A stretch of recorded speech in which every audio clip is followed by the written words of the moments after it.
ଦେଖନ୍ତୁ ଏଇଟା ହେଉଛି ଆମ ଘର ଛାତ ଉପରେ ଦେଖନ୍ତୁ ଆମର ଏବେ ମନ୍ଦିର କାମ ଚାଲିଛି।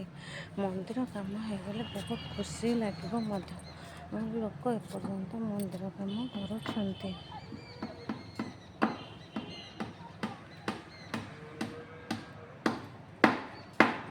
ଆମର କ'ଣ ହେଇଛି, ଏଇଟା ହେଉଛି ଆମ ଗାଁ ଛକ। ଆମ ଘର ପାଖରେ ଗୋଟେ ଜଳଖିଆ ଦୋକାନ ଅଛି। ସେ ତାଙ୍କ ନାଁ ହେଉଛି ମନା ଭାଇନା। ସିଏ ଜଳଖିଆ ଦୋକାନ କରନ୍ତି। ଏଇ ଜଳଖିଆରେ ତାଙ୍କର ବହୁତ ପ୍ରସିଦ୍ଧ ଲାଭ କରିଛନ୍ତି। ଆଉ ଏଠି ମୋ ପୁଅ ଲୁଗାପଟା ସବୁ ତୋଳାତୋଳି କରୁଛି।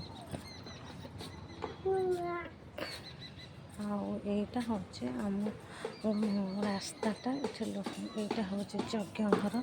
ଏଠି ଯଜ୍ଞ ହୁଏ ଆମର। ଆମ ଦାଣ୍ଡ ଆଗରେ ଯଜ୍ଞ ହୁଏ। ଏଇଟା ରାସ୍ତାଟା, ଲୋକମାନେ ଯିବା ଆସିବା କରନ୍ତି। ଏବେ କଲେଜରୁ ପିଲାମାନେ ଫେରୁଛନ୍ତି। ଏମିତି ସବୁ ଦେଖନ୍ତୁ। ଏଇଟା ହେଉଛି ଆମ ଛାତ ଉପରେ। ଦେଖନ୍ତୁ କେମିତି ଲାଗିଲା ଭିଡ଼ିଓଟା। ଲାଇକ୍ ଆଉ ସବସ୍କ୍ରାଇବ୍ କମେଣ୍ଟସ୍ ମଧ୍ୟ ଦେବେ।